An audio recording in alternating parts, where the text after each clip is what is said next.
तुम्ही पीएम किसान योजनेचे लाभार्थी आहात का? होय, मग हा व्हिडिओ तुमच्यासाठी आहे. बनावट पीएम किसान योजना ॲप्सद्वारे सायबर गुन्हेगार शेतकरी लोकांना लक्ष्य करत आहेत. स्कॅमर्स SMS किंवा व्हॉट्सअपवर लिंक पाठवून लोकांना बनावट APK डाउनलोड करण्यास सांगतात. एकदा इन्स्टॉल केल्यानंतर एक बँक पेज प्रदर्शित होते आणि तुमचा कार्ड नंबर, पिन नंबर आणि पासवर्ड यांसारखे संवेदनशील तपशील विचारले जातात.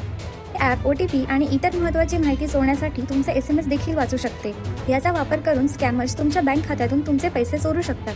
हा स्कॅम टाळण्यासाठी या सुरक्षा टिप्स फॉलो करा. अनोळखी वेबसाईटवरून किंवा SMS अथवा व्हॉट्सअपद्वारे पाठवलेल्या लिंकवरून कोणतेही ॲप डाउनलोड करू नका. जर एखादे ॲप तुमच्या फोनच्या ॲप सूचीमध्ये दिसत नसेल परंतु सेटिंग्समध्ये दिसत असेल तर ते फेक असण्याची दाट शक्यता आहे. ते त्वरित अनइन्स्टॉल करा. बँक किंवा गव्हर्नमेंट कधीही तुमच्या कार्डचे तपशील, ATM पिन किंवा पासवर्ड विचारणार नाहीत. ही माहिती कधीही शेअर करू नका. फक्त Google Play Store किंवा Apple App Store सारख्या विश्वसनीय स्रोतांकडूनच ॲप्स इन्स्टॉल करा. कोणत्याही घोटाळ्याला बळी पडल्यास तुमचे बँकिंग पासवर्ड, पिन आणि इतर संवेदनशील खाते तपशील त्वरित बदला. तुमच्या बँकेला संशयास्पद परिस्थितीबद्दल कळवा आणि त्यांना तुमचे कार्ड किंवा खाते ब्लॉक करण्याची विनंती करा. तुम्हाला असे कोणतेही संशयास्पद APK आढळल्यास महाराष्ट्र सायबर हेल्पलाईन 14407 किंवा mscyber.gov.in वर त्वरित तक्रार करा. सुरक्षित रहा.